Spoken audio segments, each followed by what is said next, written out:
everything couldn't be going better. If you judge banks by their dividends, if you judge them by their balance sheets, if you judge them by investor confidence, really the markets are sending a very strong signal that banking in Africa, Kenya specifically, and more precisely, tier one banks here are doing better than ever. Those same banks that seem to be doing very well, that don't have happy customers. And so what we're seeing here is that as much as in the black and white, the banks are doing great, when we look online, when we look across social media, when we look at tens of thousands, hundreds of thousands of complaints, comments, and compliments using social media listening, we see a very different story. We see the central bank fining banks, right, for some of their practices and breaches, right? We see customers deciding that they want to either tag the bank or speak to fellow customers and really let loose with complaints and challenges that they experience. So in some ways, they're sort of putting up with those same banks, and some of these are becoming what we call viral complaints, from what I'll describe later as unbranded mentions. And these are really what are hitting banks where it hurts, in their reputation and their public standing, not their share price yet. We've got these two very contrasting data sets, and what we're calling our traditional metrics are the things that we've been measuring over the last 5 years in our benchmarking report. And you can see that the sector, the banking sector, the net promoter score has gone up by 25 points from Q1 2025 into H2 2025, and really that is a clear reflection of the results. So the results are showing that people are banking more with the banks. They're putting more money in there. They're buying more products.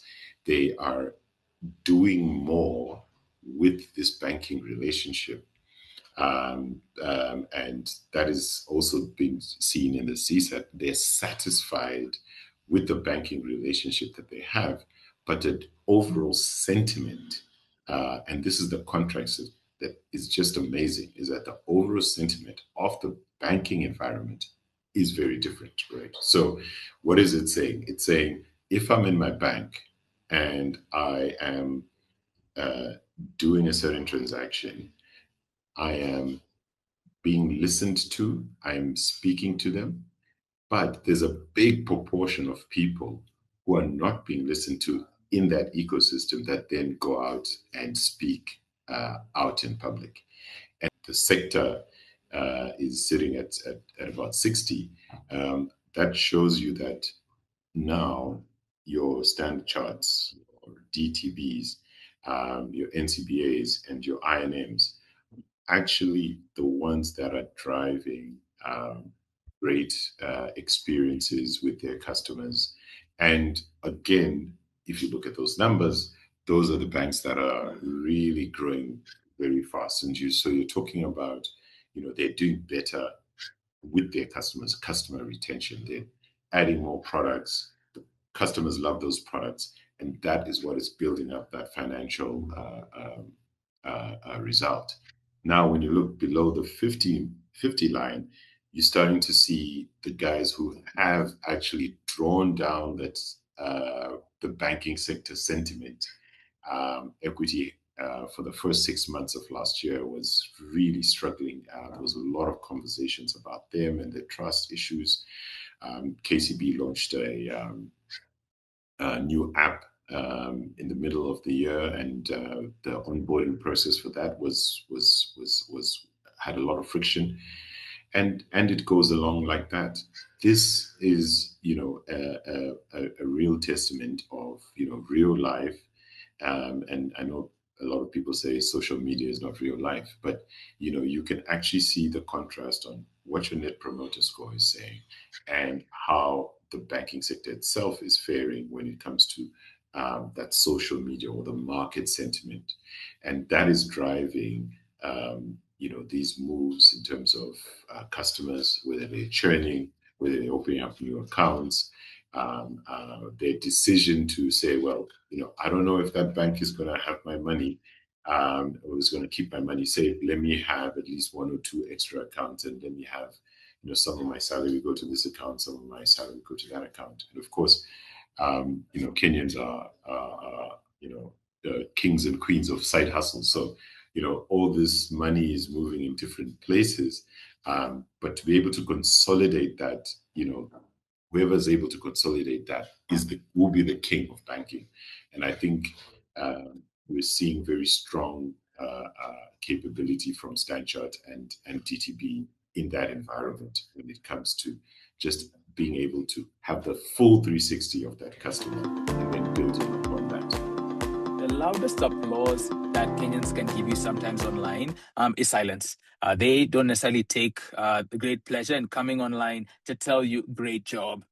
And frankly, isn't that true also in the real world? Yes, there's a few people every so often who give a compliment, they leave a bit of positive feedback. But by and large, people will basically say that if you are doing your job, then you're doing what I paid you to do in principle. On this chart specifically, we're going to look at NPS against net sentiment. We looked at all the individual companies, got the NPS scores, and aligned it with net sentiment. And we found something kind of interesting. Is that, again, as you've seen before, public perception doesn't necessarily match with what people are saying with their services. You take a survey, you see this service is amazing. It's amazing. But people go online, anytime they're online, it's, I hate this, the app isn't working, it's annoying, I can't do this.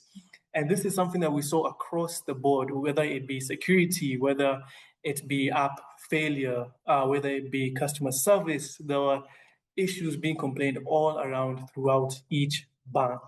When you look at Standard Chartered specifically, in this situation, we kind of see that, high satisfaction surveys, like I said, doesn't necessarily it doesn't necessarily mean there aren't going to be operational failures being vetted online.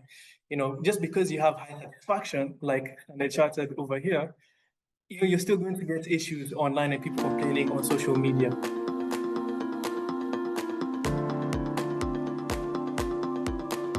You might be wondering, what do these words mean? What do these specific quadrants mean? What does it entail? Well, to put it simply, all brands and banks in this situation want to be in the champion circle. The champion circle basically means it's the gold standard. It's where customers feel the most happy and the services are the best at the same time. You're being talked about positively online and people also saying your services are good on the ground. And then there's the halo zone. Halo zone is kind of interesting. It's where CSAT is high, but then also the sentiment. CSAT is low, but then also the sentiment is high. You might be, so what do you mean the sentiment is high, but people on the ground are saying the services are low? Well, this would entail that, marketing campaigns, those people who get paid a bit of money to talk very positively about the brand in mass. That's what usually happens in the halo zone, where many people in mass are talking positively about a certain brand because they might have been paid, while the services necessarily aren't the best. And then we have the friction zone. This is probably you don't want to be here. This is people are saying your services are low on the ground and online as well. People are talking terribly about your brand. So if you're in the friction zone, you want to run out of there as fast as you possibly can. And we will share a few recommendations later on at the end of this particular webinar. And then lastly, we have the contradictor zone. Contradictor is, some people are saying that your services are very good on the ground, but for some reason, your sentiment is low. This creates a certain perception gap, and it happens to banks which are very technically proficient, but they're kind of missing that human touch when it comes to the marketing and the perception online and out there in general. On the top right, we have the champion circle. DTB isn't there yet, but they're very, very close. DTB guys are doing well technically. We just pushing the marketing a bit more. But yeah, on the bottom right, we have the contradiction zone, where technically the services are actually good. However, there is that issue of missing the human touch in marketing, and yeah, there's that. What can I say? It's people might view you as cold or expensive online, if I'd say. And then on the bottom left, we have the friction zone. You can see over here, the mentions are high too. And not only is the mentions high, but the CSAT is low. And not only is the CSAT low, but the sentiment is low too. This is a very tough spot to be in. But then again, it does make sense. Like Nasha mentioned before, KCB did launch an app mid last year. When you're launching an app, there's going to be errors. Equity as well dealt with a bunch of crises last year, and same with cooperative. So, this was an amalgamation of different crisis events happening, as well as just having people complaining as much as they possibly can about your brand, which is very unfortunate, but you need to do your best to get out of this situation. And on the top left, I mentioned before, is the halo zone. Over here, we can see INM and NCBA are kind of lingering there because, INM has very high mentions and they're really pushing on their marketing online with, maybe paying a few people to talk very positively about their services like the free M-Pesa service that they offer. And NCBA is in a sort of a similar situation. So what are these guys doing right that people who are dealing with heavy friction are failing in? There's the people in friction failing in the basics like clunky apps, poor services, and high fees, which we'll go into in a few minutes. And then the champions who are leading in world-class services throughout. And let me take you through that.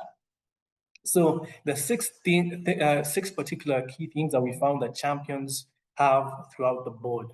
This would be the digital experience is top-notch, fast, quality. The UI is amazing, and the customer loyalty on there is high. And then there's the customer service, it's professional. There's a bunch of support 24/7, and whenever there's a problem, they solve it quick. And then there's an omni-channel accessibility. Branches are available, online services are available, internet banking is available, mobile banking is available. So having multiple different channels and access points for people to engage with your bank. And then there's the speed, of course, being able to transfer money as fast as you possibly can. And then there's fee transparency, no hiding of fees. This is something that we found an issue with some banks where there are a lot of hidden fees and high documentation going around that prevent people from actually knowing how much they end up paying. And so good banks have fee transparency. And then there's security and trust. Throughout the whole of H2, there are a bunch, and I mean a bunch of security failures. And being able to protect your customers and help them know that the money is safe with you is a key theme in world-class leaders. Talking about churn now, we have some of the churn drivers. So over here is the breach of the fundamental promise, like I said before, and like this person mentioned here, is my money safe? There are multiple instances of fraud in H2 of last year. Not only one bank, but multiple different banks. So with equity, the equity line failing and money being withdrawn, and then there's cooperative where a teacher lost 200,000 shillings. And in ABSA, people complaining of money being deducted from their accounts. And, this didn't stem only from the banks listed here. It was along multiple banks last year. And some of the churn drivers is, the digital channels and the customer experience was failing. Like I mentioned before, all these issues are intertwined. When a system fails, people start messaging customer service. And when your customer service is telling you to call them back after you already messaged them, that brings out a big issue. Like look at this person here. This is cash from your end, blank. I don't want to say the name. I DM you for support and you asked me to call you. Actually, we have responded. No wonder I stopped having you as my primary banker. I'm not going to say that last word. But you see here, the issue is poor customer service compounds the failure of digital services. And like I said before, it's intertwined. And more churn drivers being hidden fees and long documentation. This is highly detracting in bringing in customers and keeping customers. Like some customers generally feel robbed when they can enter a top tier institution, and when they're going to fill in basic information, they're not filled in on some services that they have to pay for to take on this service. That's something that we need to be very clear on. It shouldn't be on the fine print. It should be big and labeled. It'd be very transparent, and customers should know whenever there's certain fees or whenever a fee might be too high for their expenses. And then there's the documentation fatigue. This is something interesting that I never really considered. But when you enter a bank, in actuality, there's so much documentation that takes place. Sometimes you wish maybe I could go online and type in a few words and I'm done, I'm registered. But that's not the case with a lot of Kenyan banks. You have to go to the branches and actually fill out the documentation. And although people here complaining that what's the need of all of these documents? Okay, now going into the call to action, how can we actually mitigate all of those issues that you mentioned before? First we start with, driving digital first, having good digital services that fail not as many times as they have been failing in the past. And we're also having good brand support. If those digital services fail, and no matter how many times they do fail, we need to be prepared to handle as many customer calls and support calls as we possibly can. And then, like I mentioned before, we have to ensure fee transparency. We have to be very open about how much we're charging, and don't hide it into the fine print of the documentation. And then the last one is prioritize risk mitigation. We have to be ready for these things to happen, for these crises to take place before they ever take place.